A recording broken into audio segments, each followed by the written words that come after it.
Hey, Bruiser Buddies, this is Wrestling Nostalgia with Dave Dynasty.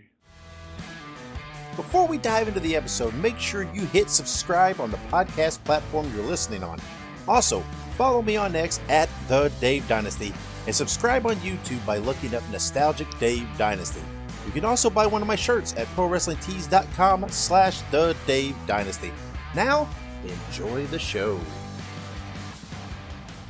Welcome to 1 hour of the toughest, roughest wrestling you'll ever see. That's right, Dick the Bruiser said it all. The big question, have you got the endurance? Have you got the brains to get past the excellence of execution?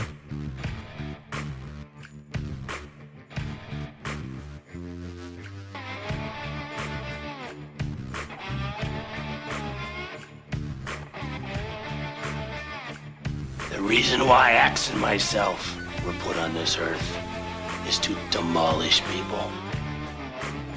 Bobby Heenan, that is a very good-looking sport coat you've got on. Yeah, and I paid for mine. Mine isn't government issue. Hello, everybody. Lance Russell and Dave Brown right along ringside. And by golly, we're ready to go with another big week of championship wrestling.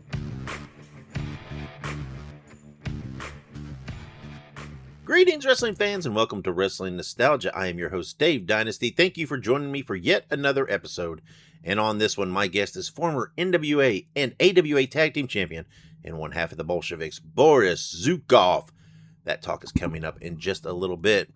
Hey guys, remember to check out the unboxing videos for the figures that were sent to me by the Nerd Closet, Figures Toy Company, and the KWK brand. So go check out my YouTube, give them a watch, and while you're there, be sure to subscribe to the channel. I hope that you also follow me on social media. I'm on all the platforms, and I post daily lots of historical WWA articles, show ads, pictures, and much, much more.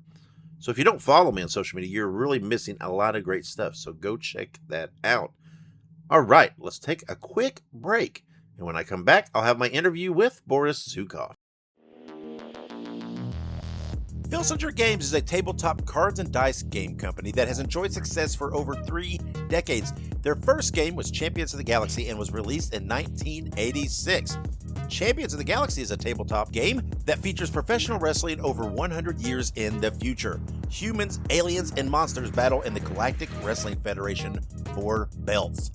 Legends of Wrestling features officially licensed wrestling cards featuring stars like Ted DiBiase, Jimmy Snuka, Harley Race, and many, many more, including game sets for independent promotions. Each match takes place in real time. The action is fast and furious, and all the things that happen in pro wrestling, like cage matches, outside interference, 3-man tag matches, they also happen in the games. You have the opportunity to run your own wrestling promotion involving either real life stars or fictional characters of the future, or you can mix and match both. Visit filsingergames.com for more information and to order the games today. That is Filsinger Games, FILSINGERGAMES.com to order now. If you like horror movies, be sure to check out Dave Dynasty and Ike Isaacs on the Listen to Their Screams Horror Podcast. It is available on all podcast platforms and on social media at Listen to Screams. That is Listen, the number 2 in Screams. And welcome back to Wrestling Nostalgia. This time I'm being joined by a former AWA and NWA Tag Team Champion and one half of the Bolsheviks, Boris Zhukov. Sir, how are you? I'm doing good. How are you doing, sir? I'm doing very good. So let's talk about your career. Let's start. You played football in high school. Yeah. And while working out, you met Rick McCord. Is that correct? With school and stuff, it was about a year. I graduated in June of '77, so I met Cord around May of 1978. I was 19 years old. And I got introduced to him by a friend from my church and everything. And he was part of an independent group up in Salem, Virginia. In fact, a guy that ended up working out with and became a real good friend, Mike Weddle, wrestling name Eclipso. He actually back then had a wrestling ring in his backyard. Okay. Yeah, so went up there and would work out there and stuff. But they had down in downtown Roanoke, they had a gym set up at the Roanoke City Market boxing arena down there.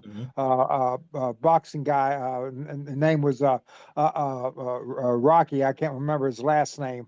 Had a boxing ring, and we go. And they took me down there and give me a tryout and everything. And boy, they really put me through the ringer. My first night, I could hardly get out of bed on Saturday morning. Yeah. Well, when you look up about your training, the names Don Hogan and Steve Savage come up. Who are those guys? Yeah, Don. They were part of that back then. Don Hogan, Steve Savage, Eclipso.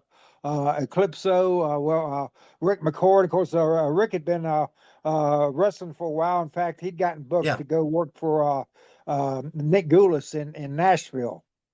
Yeah. And so Don Hogan and Steve Savage and Eclipso, they were all part of the same group out of Roanoke, Salem there back in them days. Yeah, it's funny. It's odd that there's another couple guys named Hogan and Savage kind of working.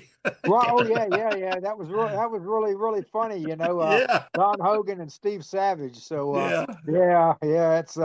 it's really funny, you know. You look back at I look back at all that history, you know. Yeah, and Eclipso, he was prominent in that area for a long time, right? Because you teamed with him like late in right towards the end of your career as well, right?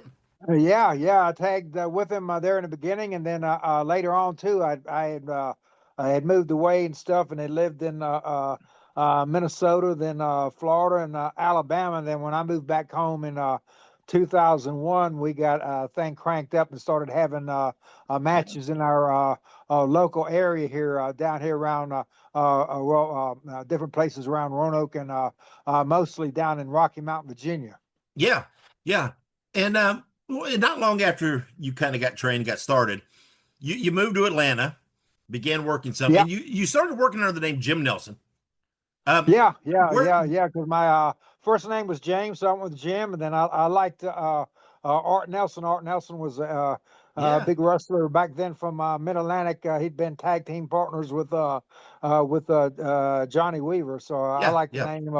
And so I went with Jim Nelson when I first got started. And then around 80, when you moved to Crockett, that kind of started to become known as Private Jim Nelson. Right. When Slaughter came in there at the end of 81, the beginning of early 82 and stuff. Became Private Jim Nelson with led by Sergeant Slaughter. Yeah, you were a member of his Cobra Corps.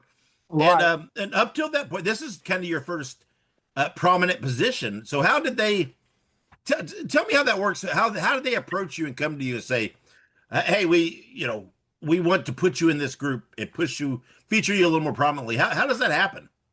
Well, they I guess Sarge had been talking with Ole Anderson, and then we had another booker, Louis Tillett was in the territory, and then they came to me about the idea of doing Private Nelson with Sergeant Slaughter and getting the Marine gear and uniform and all that, and got it started from there. So I'd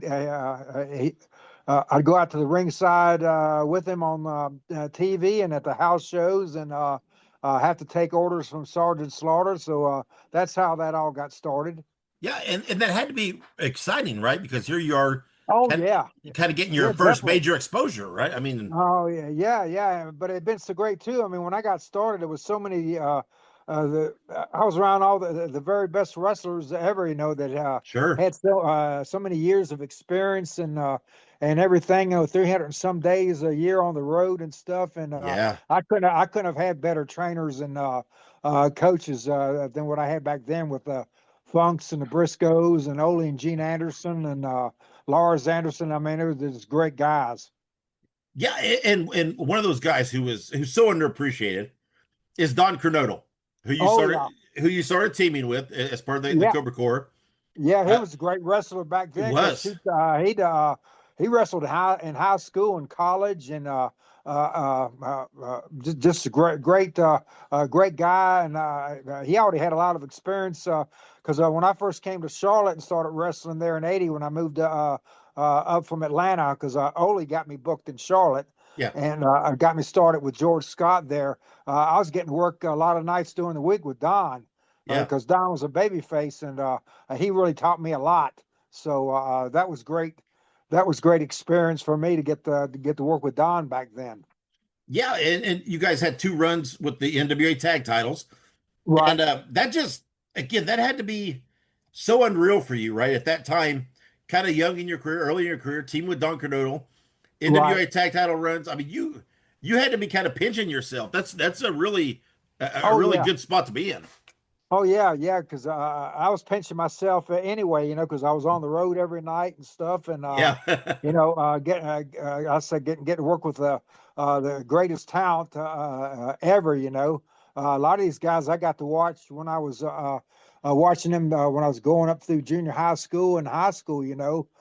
Steamboat and Flair and the Briscoes and Johnny Weaver and so many of them. Greg Valentine. I mean, it was. Ole and Gene, it was fantastic. Yeah, there's so many of those larger than life characters, wrestlers that are involved in wrestling, and one of them who's probably great. And, because that was great, because that was my home territory. Yeah, of course. Mid Atlantic Wrestling, Jim Crockett Promotions. I used to remember going and watching.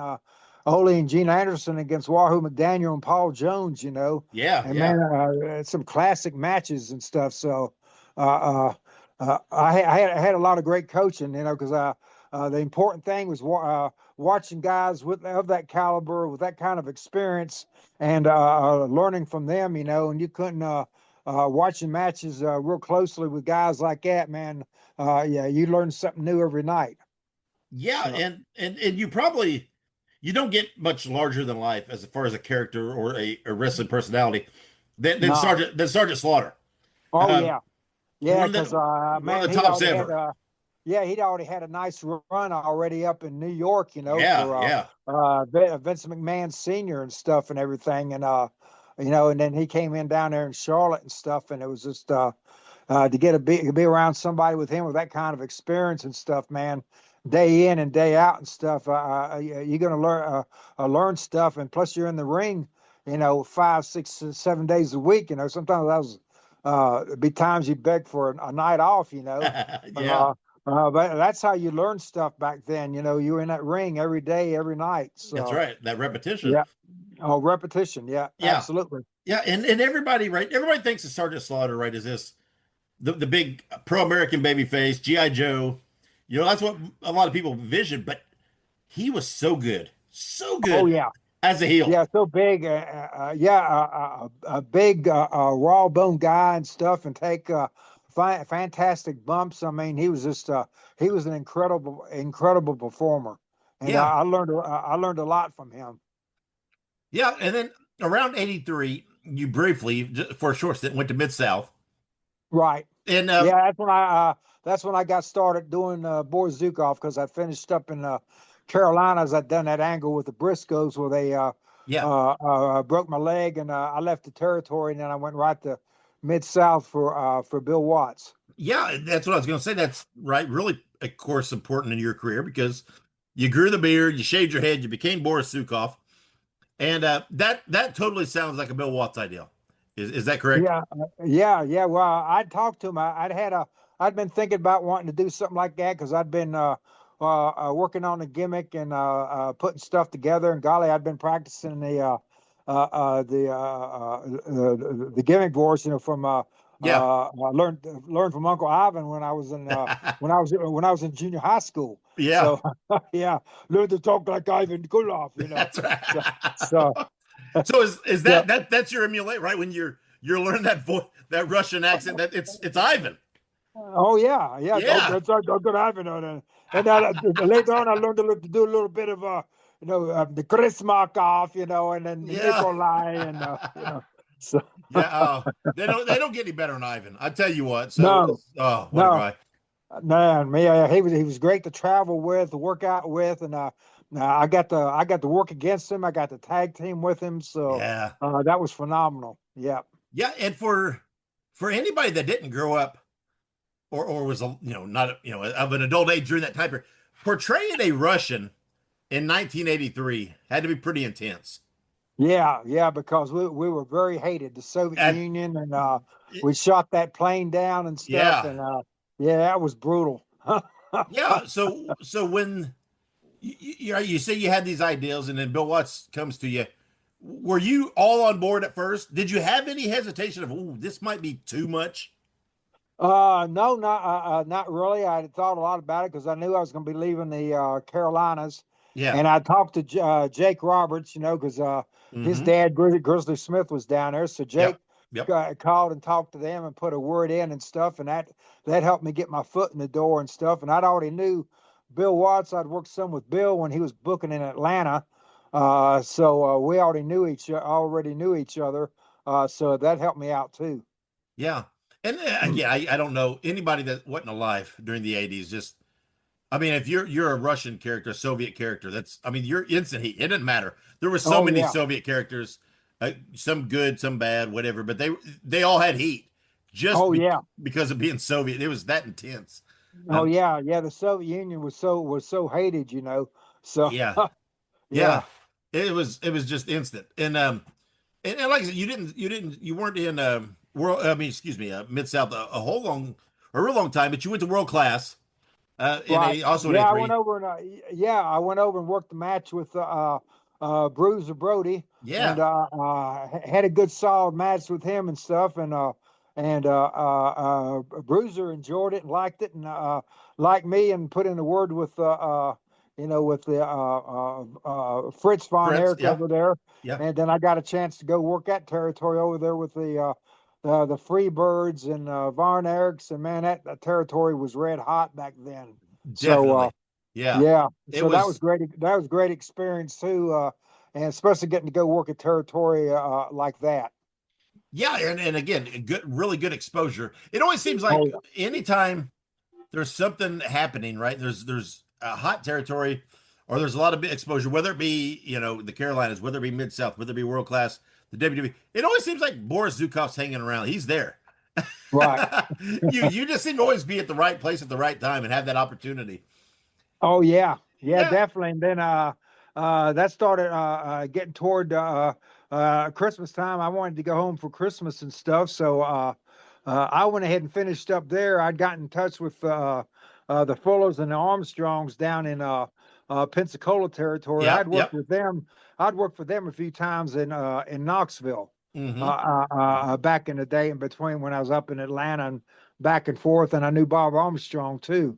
Yeah. So I got scheduled to start with them after Christmas there at the beginning of 1984 there in Dothan, Alabama. So man, what a great territory that was. Definitely, and you had a good run there, right? You came into Southeastern there in '84. You had a different, in and out, but I do want to. Part of your stay in Southeastern, working for the Fullers, was you had that short stint where you worked under a mask as Mr. Russia. Yeah, I had left the territory because I'd lost the loser leave town match. With Austin Idol. Yeah, and then a few months they worked an angle where I snuck back in and had the mask on. Yeah. So, that was fun too. Yeah, so. Done so many times, right? And you had a feud with Mr. Olympia and different things. What a lot of people who aren't used to it, they struggle wearing a mask. Did you ever have any trouble working under a mask? No. I done it a little bit. I know I worked a few matches for Memphis doing that. So I had some experience, but in fact, I'd put it on at home and walk around in it and work and do exercises, and that way that helped me get used to it, because some of the mask guys I'd met, and Bill Eadie told me to try stuff like that, and Don Jardine, so the grappler, and that made a difference. Yeah, because a lot of guys talk about the visitors. It's different visibility. Yeah, it's a different breathing. Whatever, it's different. Right. Exactly. So it's totally different. Yeah, that's wild that you actually prepared for that. Oh, and trained for that. Yeah, And yeah. that, I figured when I was going to be doing something like that, I get advice from the guys who've been doing it the best and the longest, so that's when I talked with Bill Eadie who I got advice from Don Jardine too. So. yeah, well, I mean, right? That's what a professional does, right? You Oh yeah, go to exactly, the experts, exactly. get the advice. Right, exactly. Yeah, Yeah. because my gosh, they were every night in a mask, So That's right. That's right. You don't get much better than the superstar. right, Yeah. right. And one of the runs that you're probably most known for, outside your WWE, is when you went to the AWA in '85. Oh yeah, And when you went there, right, you were a regular challenger to Rick Martel and then Nick Bockwinkel and for the world right, title. right. You challenged Sergeant Slaughter for the America's title, which is a natural feud there, right? The USA versus Russia. Oh yeah, You were a very prominent player there in the AWA, and also around this time, because I'm a toy guy, so around this time the AWA became the first promotion to have action figures, right, right. and they worked with Rimco and had these figures, and Boris Zhukov had a figure in this line. Yeah, I sure did. Yeah, Yeah. me and John Nord, Barbarian, and Sheik Adnan. So yeah. And that your figure is it's a high value figure now. A lot of guys to find it in good shape with the singlet and it had the hammer and sickle on the forehead. To have all that in good shape, you're a high demand action figure. Yeah. Yeah, because they only made so many of them back then in certain parts of the country, and they're hard to find. And I think that had a lot to do with the value going up on them. Definitely. So. And I just recently saw somewhere on social media, I don't remember which platform. There's someone that's a big time wrestling action figure guy. I can't remember who it is. Doesn't matter. Right. Mentioned that one of their Holy Grail toys that they just recently bought was the Boris Zhukov AWA Rimco figure, and they were putting pictures of it, and it was so cool. It was cool to me because I knew I had this interview coming up and seeing that. And I was like, oh, that's pretty cool. And it is a very hard. I had a lot of the Rimco figures back in those days, and I never had the Boris. It was very hard to find. Right. Yeah, they were. Yeah, and even harder now. Do you? On the side, do you collect any of your own Boris Zhukov stuff? Do you collect your own figures or anything like that? Yeah, in fact, I have two of those. I have one in a package that's never been opened, and I have one that my Aunt Hazel had, and it's out. I have it sitting out with Nikolai. So one that Nikolai had. Nikolai, in fact, Nikolai gave it. The one I have from Nikolai, he gave it to me. Yeah. So So of the AWA, do you have your AWA figure? I sure do. Yeah, I have two of them. That's what you're talking about then. Right. So you have an AWA Rimco Boris Zhukov in package. Yeah, in a package. It's never been opened. Oh, Boris. I know there's a sentiment like, but man, you're sitting on some money there. Yeah. So and then recently I was able to get a new one that somebody did of me, a company out of the UK, United Kingdom. Yeah. You've all the way up to now, right? You've had some WWE figures over the years and everything else. You've got what they call quote unquote the retro Hasbro style, done by an independent toy. It looks really good. It's a really good likeness. Right, and, right. Yeah. They did a real good job on it. I got those here too. Yeah. So, and that's a figure I want. I haven't got it, but I really want one of those Boris Zhukovs, those new figures. And but at that time, back in 85-ish, whatever it might be, though, that was a whole new thing. The action figure for wrestling was new. AWA beat WWE to the market, WWF to the market. Right. At that time, when you find out they're making a figure of you, and they're putting up that had to be. Is it a hard concept at that time for you guys to grasp?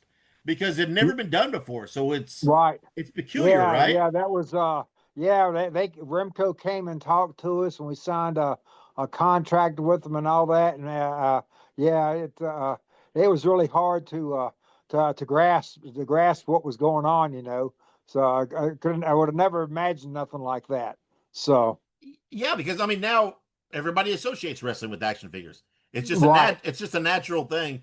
But natural thing. yeah, to be the first it's weird, right? It's just Oh yeah.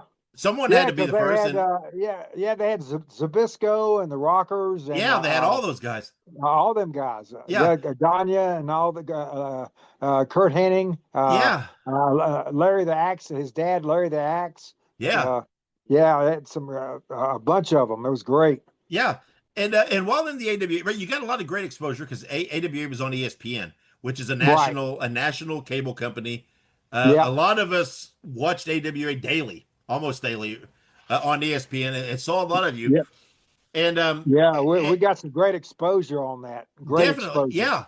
And what I always remember Boris Zhukov for the AWAs, right? You teaming with Soldat Ustinov, right? And you guys beat the Midnight Rockers for the AWA tag titles. And then at Soldat, he was very green at that time, very early in his career. When obviously it's a Russian, it makes sense to be a team. Did Vern ask you to kind of mentor him and to help him along?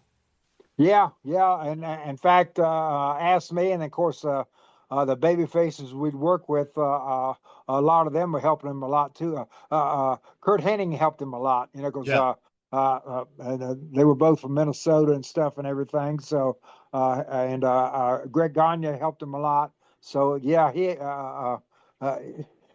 definitely got some good experience and stuff up there. And then later on, Von Raschke, I helped him a lot too. So yeah, I always enjoyed Soldat. Again, you could tell he was right, but I enjoyed he teamed with T.J. Khan a lot, and I remember a lot of that. And and I've talked to him recently, and he doesn't have a lot of fond memories of wrestling and doesn't like to talk about it, and that's his personal stuff or whatever. But I always enjoyed him, and I'm always been a tag team guy, so I always enjoyed Boris Zhukov and Soldat Ustinov, and it made sense. Yeah. But then you left the AWA around 87. Right. And you guys hadn't dropped the tag titles and you moved to WWF. So tell me about that. How does that happen? How were you contacted? The discussion? How all of a sudden does Boris Zhukov jump to WWF without dropping the tag titles? Is it a kind of a hot moment at the time? Yeah, it was. Well, Jack Lanza, who'd been with the AWA, Sure. Yep. One of the guys and all that there got a hold of me because when the thing had helped me, was bad for the thing had happened when the incident happened with Iron Sheik and Jim Duggan, and she got in trouble and they had to let Sheik go. They was wanting bring somebody in to tag up with Nikolai, and thankfully, being on AWA, getting a lot of exposure on ESPN and stuff, and then Jack Lanza put in a good word for me because he'd worked with me a lot in AWA, and he was an agent for Vince. He helped get, and Sergeant Slaughter had called and talked to Vince too, and both of them helped get my foot in the door. So. Yeah, and again, Jacqueline, Sherry Martell was there, and so Sherry helped a lot too. Sure, because Sherry was prominent in the AWA, and prior to that, and Jacqueline, you're speaking my language because I'm from Indiana originally, and I love the Black Jacks, so Jack Lanza always holds a special place in my heart. Long time Mulligan and Lanza, long time agent for the WWF, and of course worked a lot of the AWA, so knew you, and that's that incident that came up where Sheik was let go. They needed something for Nikolai. They call Boris. When you notify Vern that you're making this jump, was he unhappy? What was his reaction? When the word came from the WWF that I was going to get the opportunity, Vince was pretty much taking control of everything, and he didn't want them to know until I was already over there. Okay. And they knew my contract was running out. Yeah. So they didn't want me to say anything because they'd had some run-ins already because of Michael, Sean, and Marty. The Rockers, because the Rockers had already gone over there. Yep. And they didn't want any issues. and so the day my contract was running out, supposed to have gone to a show, but I ended up going to Dallas and working for Vince that day. So I never said a word to any. The only person I talked to about it was Ray Stevens. Gotcha. I had a lot of respect for Ray Stevens. You know, I'd been with him in Charlotte territory, and I just loved Ray to pieces. I had a lot of respect for him, and he was the only one I talked to about it. And he says, Jim, sometimes an opportunity like that only comes along once. If you don't take it, you'll never get another chance. He says, if that's something you decide to do, I'll understand. And he didn't say nothing to anybody. Yeah. So during this time, right, so this few year period is very transitional for wrestling. And Vince is growing just leaps and bounds constantly. With you guys being within the business, you know, and Boris Zhukov, a major player in the AWA, right? One of the prominent other promotions at that time. In your minds, did you guys know, hey, were you seeing, hey, Vince has got something going. This is hot. There's a lot of money to be made. Was that, I mean, was there that hope that maybe you could get there? Yeah, the writing was on the wall because he was getting up all the talent. He was getting all the TV stations that he could and stuff. And I saw exactly what was going on, and I figured when I had a opportunity to go, I better go because he was just eating everybody up. Absolutely. So he and was taking control of everything and stuff. And when he gave me the opportunity, I took it because I learned that early on too and stuff. Because that's not a business you can stay in forever. Right. So, yeah. I mean, you never know what's your last day. No, you know, and injury, whatever else. Any night could be your last night. That's right. And you know, and I'm a fan of the old school, the territorial days, and all this and that. But you know, I mean, I won't say I'm a Vince McMahon fan per se, but a lot of people always blame Vince for the death of the territories. But I always had the mindset that it was going to happen one way or another because TV was becoming national. Everything was going national.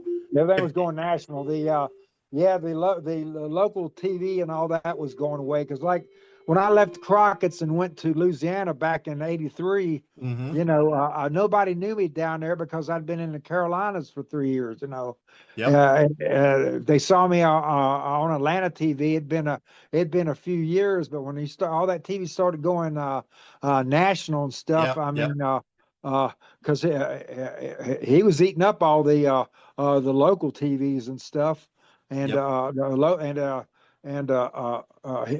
TV was growing and growing, so all that was going away. So, and I saw right through that. I said, man, that's right. What it was when I got into it, it changed so much since '80, in 7 years was just unreal. How much and how fast it changed. Yeah. And another thing that I've always found fascinating that you seem to kind of be ahead of the curve on. But as you were entering the NWA, you legally changed your name to Boris Zhukov. Right. Yeah. Was that did you have the foresight to know that you needed to protect that name and those rights to that name? Yeah. Well, I had some of the other guys, you know, had talked to me and suggested it might be good for me to do that and stuff. And so that was something I decided to do. I know Honky Tonk Man has suggested to me, you know, you know, if you protect yourself in any way, that'd be a good way to do that. So that's what I did. Yeah, it's very it's kind of, like I said, ahead of the curve because a lot of people, right, have come and gone from WWE, couldn't use their names, right, that they got that fame for, but because of that move, right, you were protected. You could always be Boris Zhukov. And I came, and even though I'd come in with that name and stuff, you know, and that's what helped me be able to get some other independent promotions that probably after I left WWF I couldn't have gotten because Vince was taking control of everybody's name. Yeah, that's right. That's right. And that's the same reason the Ultimate Warrior did the same thing. Yeah, that's right. Yeah, he changed it. Yep. And it's again one of the first that I ever recall being ahead of the curve on that. And again, we talked about a couple of your runs that you're most known for, and this is right? The WWE run, WWF run, probably what you're most known for. Right. You started, like we said, the Iron Sheik gets fired. They need someone with Nikolai. You come in, you start teaming with Nikolai as the Bolsheviks. That's what most people remember Boris Zhukov from because of the exposure. Right. Yeah. And, Yeah, because the exposure with WWF was just off the charts. it was, incredible. And Nikolai, he had been around for a long, long time prior to Oh this. yeah, yeah. Because I met Nikolai back when I first started. Because when I was in Atlanta, I went, like I said, I went different places like Knoxville to do TV and a house show and stuff. And I did the same thing for the Tampa office. Yeah. I went down and did Tampa and stuff, and then and worked their towns down there in Tampa and Tampa TV and all that. And so I got to meet Nikolai back then. And then when I was in Mid Atlantic, he came in and tagged up with Chris Markoff. Yep. And they was managed by Lord Alfred Hayes. Yeah. So I got to meet all them guys back then. So I was around Nikolai a lot through the years there. So we already knew each other. Yeah. So that helped a lot too. Yeah. And, I mean, Nikolai obviously goes back right to a Mongol. Again, went through Mid-South, just was around a lot. Right. And had lots of success and everything else. So when you're coming into WWF at that time, you're going to team with Nikolai. Was that exciting for you to know? You already had met Nikolai, you already knew Nikolai, but here's this guy had been around, and you get a team with him. That had to be kind of fun, right? Oh yeah, that was very exciting, because he was fun to travel with and everything. And golly, he'd when we was close to home and stuff, he'd Maryland and stuff, he'd drive his car, he'd bring a hot plate from home. We'd cook our meals in the room, because a lot of times we had to cook like that and eat more privately because of the gimmick back then. Right. It was hard to go into restaurants and not be harassed, Yeah, So- yeah. Yeah, and you talk to so many people, right? And you don't hear an unkind word about Nikolai. All you hear, man, he was so much fun, and he was always pulling ribs on people and doing card jokes and making people laugh and stuff and everything. He was he was the same way in the ring, and so I realized the stuff he'd do out there to get people going, the boys going in the ring, and fans never knew what was going on. That's right. It was hard to keep a straight face around Nikolai sometimes. That's right. Yeah, yeah. And you and Nikolai, right? You teamed for quite a while. You faced everybody that came to the WWE at the time. Did you have? And I don't mean this, no knock on anybody else, but did you have any teams that you really enjoyed working with, or that you seemed to gel with really well during that time period? Maybe a bit more than the others. Yeah. Well, I always enjoyed working with Jock and Raymond Ruggiero, the Hart Foundation, the Powers and Roma, the Young Stallions and stuff. Yep. I mean, I personally enjoyed working with all of them and stuff, because it's just great experience. Tito Santana and Rick Martel. Oh yeah, Strike Force and stuff. Yeah, that was just phenomenal guys to work with, because they were so experienced, and all of them were over. Jim Brunzell and Brian Blair. Yep. I loved working with them guys. I've worked with both of them through the years anyway. So the Killer Bees as a tag team, they were a lot of fun too. Yeah, I've always been a huge tag team fan. That was such a good period for tag team wrestlers. So many good teams. And, then later on, got to work with Bill, Bill Eadie and Barry Darso, Demolition. They were a lot of fun. And of course, and later on, of course, I'd worked with Mike and Joe, the Road Warriors in AWA. Oh yeah. So when they came there, I got to work with them too and stuff. So it was always fun working with them, because me and Joe would always do that press slam all the time. Yeah. So, yeah. Well, and during this time, right? You faced everybody and got lots of prominent spots, but to be frank, you guys didn't have a lot of success in ring during this run, but that is what it is. But did you ever feel frustrated? Was there ever any talk about doing more with you, or were you kind of comfortable in your role and your place in the card, and the fact that you're making pretty good money, and it is what it is? Yeah. Well, I was making good money, and I mean, I tell people all the time, when me and Nikolai get our booking sheets, the first thing we'd look at is, where's Hulk Hogan? Right. Yeah. If you knew if you was on Hulk shows are going to be sold out. and Hulk shows being sold out.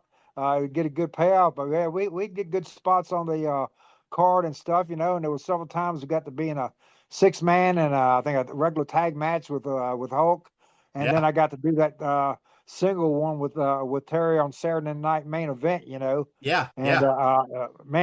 that was phenomenal. We was in New Haven, Connecticut when we did that, and that entire building was shaking. Sure. I mean,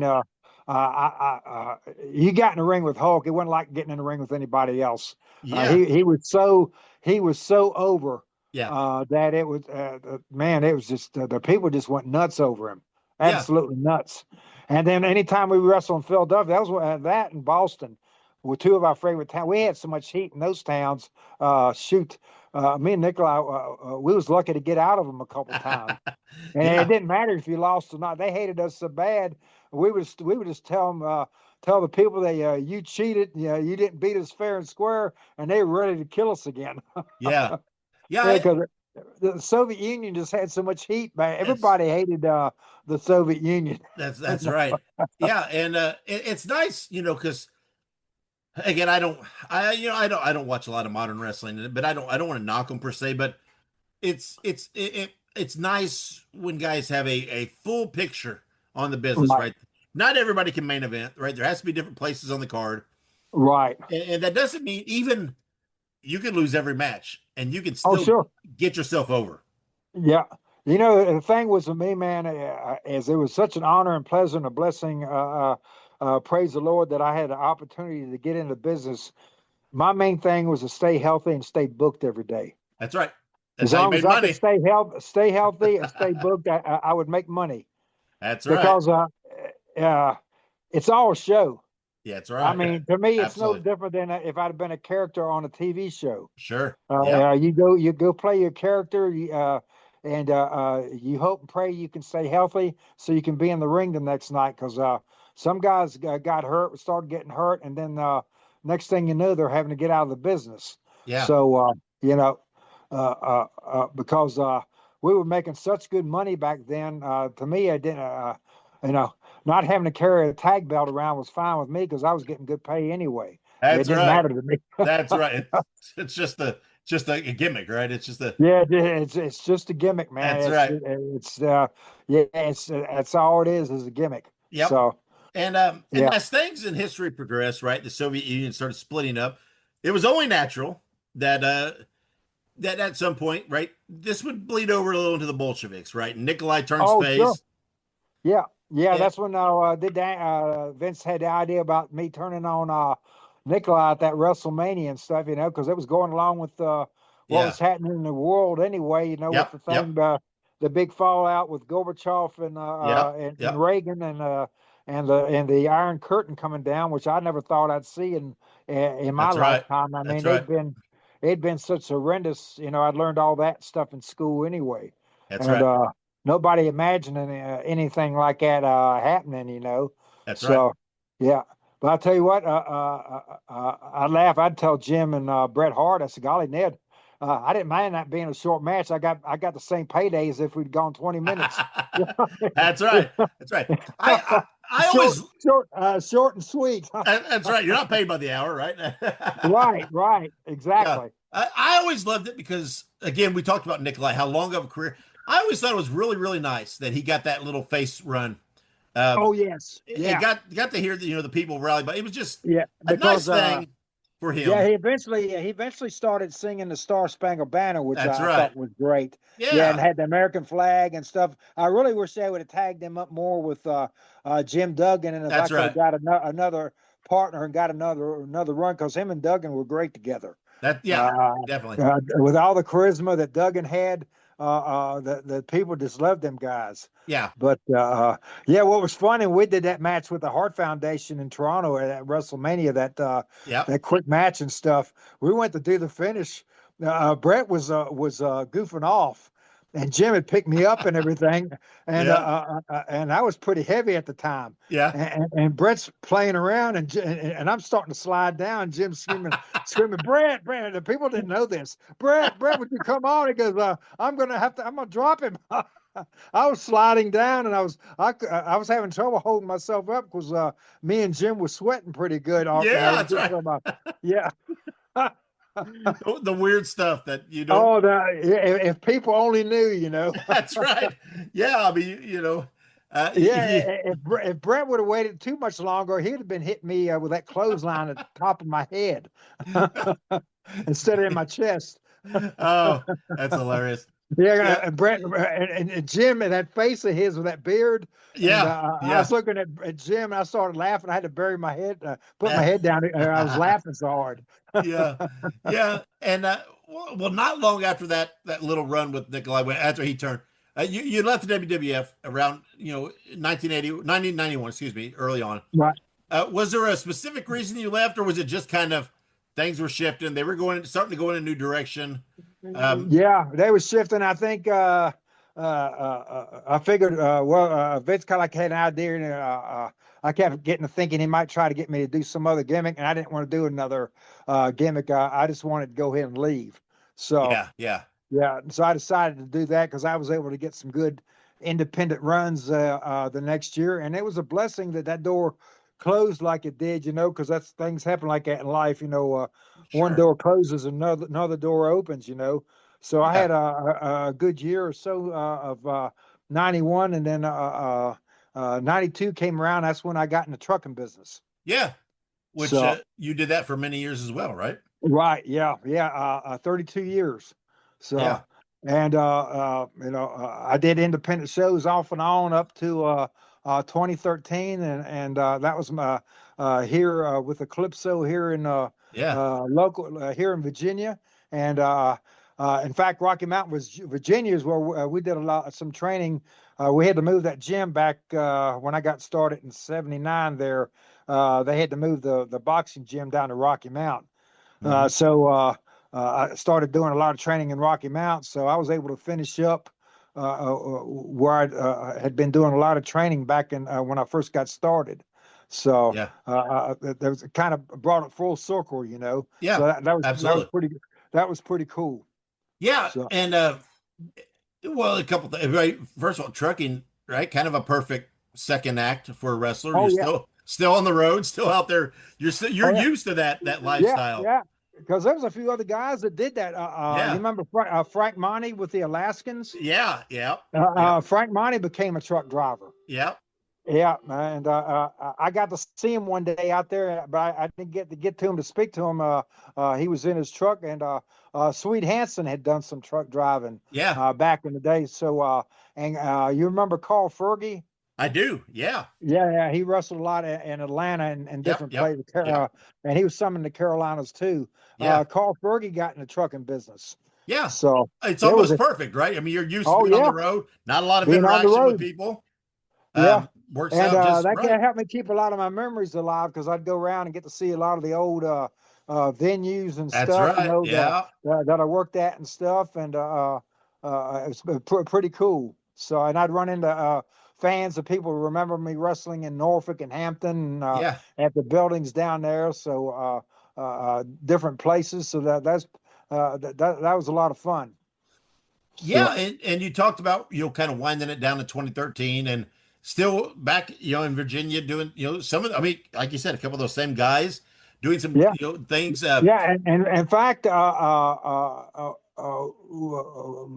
in the day, Mid-Atlantic Wrestling would have wrestling at the Franklin County High School. Well, we still got Franklin County High School here, so we had our own matches at Franklin County High School too. There you go. And when I got to wrestle for the Crockett's back in the early '80s, we'd come to Franklin County and have matches there. So a lot of great, and that's where I live. I live near Rocky Mount, Virginia. So that's a lot of great memories for me. So, sure. Yeah. And not only that, right? Late in that independent run, you got to bring Private Jim Nelson back for a bit and everything else. So everything was very full circle. It really felt like you were closing the doors. Yeah, I got to bring Don and Wally Canotto come up for a couple shows. We brought in Johnny Weaver. We had Sandy Scott lived up in Roanoke, so Sandy would come down. He kind of be like a head assistant with us, or consultant and stuff. So that was great having Sandy Scott around too. So when you finally decided to hang it up, did you just know? Did you just feel, it's time? I've done what I need to do. So be it. Right. Yeah, I'd done all I wanted to do, and like I said, I didn't want to end up with any bad injuries or anything, because like I said, I got started there in 78, and I ended up in 2013. So for me, that was a good run. Yeah, definitely. Right, a nice long run, but it's still exciting because you're still kind of in the public eye, right? You do some appearances. You've had some action figures recently, like we've talked about, and everything else. What else would you like to do? What's next for Boris Zhukov? Would you like to do a book, a documentary? What else would you like to do? Like I said, I get contacted to go do I was just down in Charlotte at the gathering a while back and stuff, and down there, that was a lot of fun. So I get to do a few more of those because I get to see the boys, Sure. So that's always a lot of fun and all that. Yeah. So yeah. Well, I'm a big book guy. Any chance we'll ever see a Boris Zhukov book? I'm not really interested in writing one. I wish I had kept up with had wrote down all this stuff through the years, and I didn't keep up. I didn't keep up with all the miles, and I should have wrote a lot of stuff down, because I know I've forgotten a lot of stuff. I mean, I got a lot of big stories in my head of stuff that happened, different places and all that. But I got to meet some great people. Me and Nikolai got to meet Michael Landon at a TV thing down in Houston. Back when he was putting Highway to Heaven into syndication and stuff. I got to meet people from Leave It to Beaver, and the guy that played Eddie Munster, got to meet him. I got to meet Chuck Connors, from Rifleman. So I got to meet some neat people. Yeah. So very exciting life, probably more than you could ever have thought. Absolutely. Yeah, and again, you're still out there doing a few appearances here and there. Do you have any way for fans to follow you, to keep track of where you're going to appear? Do you do social media at all? Very little. I did a little bit on I keep up with stuff on YouTube and stuff. I'm not on Facebook or nothing like that and stuff. So, but I have people that have my different guys get a hold of me. With contact information to for different places and stuff, because I did one up in New York and New Jersey last year. This past year, I got to go up there and do an appearance up there, which was a lot of fun, because I hadn't been up there in a long time.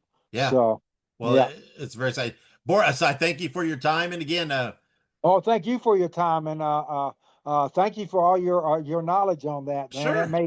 That made this so easy to follow, because you was right on top of everything that I had done. So I appreciate that. Yeah. Thank you so much. Thank you so much for that. Absolutely.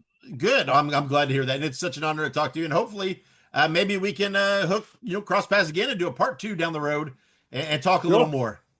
Oh, absolutely. All right. Well, have a good weekend coming up, Boris. And again, I'll stay in touch with you via email, and maybe we'll cross paths again. All right. Sounds good. All right. Thank you, sir. До свидания, товарищ. Hey ho, everybody. Subscribe to the Pinhead Pod, the Ramones fan podcast, bringing you interviews, news, deep dives, and much more. Look it up on your favorite podcast platform. That is Pinhead Pod. Available on all streaming platforms. It's professional wrestling's greatest, largest, privately owned wrestling library. All the classic hits, flips, slams, and pins of yesteryear are on one place. It's Ultimate Classic Wrestling. Check out the Nature Boy Ric Flair, Hulk Hogan, Mr. USA Tony Atlas, Tito Santana, Rick Martel, a who's who of professional wrestling's greatest spotlight stars ever to grace the squared circle, all in one place. Grab the best seat in the house for memories and mayhem on Ultimate Classic Wrestling. Hey guys, Ray Russell here. Lots of new stuff happening here at WrestleCopia.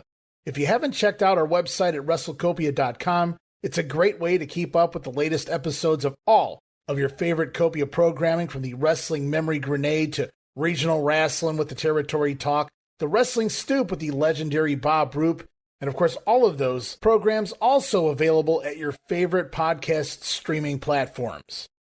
And if you want to stay up to date with everything going on in the Copia world, all the latest news, random thoughts, fun videos, pictures, and more, make sure to join the more than 33,000 followers over at Facebook.com/Wrestling Grenade. Don't be left out. And last but definitely not least, it's what keeps the entire machine going. I'm talking about Patreon.com/WrestleCopia. We appreciate your support in helping us pay the bills to keep the WrestleCopia podcast network running and enabling us to continue to bring you all the quality programming that we offer. Okay, and thank you to Boris for coming on and doing that interview. What a fun conversation that I had with him. Guys, let me remind you one more time, follow me on social media. I'm on pretty much all of the platforms. Just look for Nostalgic Dave Dynasty or at the Dave Dynasty, and you can find me usually really easily. Be sure to subscribe to the YouTube channel, like I said earlier, for lots of classic wrestling content, plus all of my various podcasts are there. Also, go check out all of the WrestleCopia Network podcasts. You can find the individual shows on your favorite podcast platform, or you can visit WrestleCopia.com. Also, be sure to check out my friends at the Ultimate Classic Wrestling Library. Visit ClassicWrestling.net to sign up for your account, and then download the app on all of your smart devices.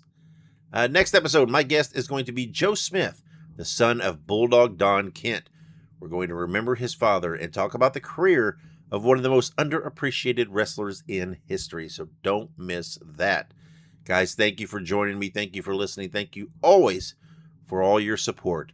And remember, wherever you go and whatever you do, be good, be safe, and always keep on growing. Fans, we brought you All-Star Championship Wrestling. This is Sam Manager thanking you for being with us and saying until next time, so long everyone.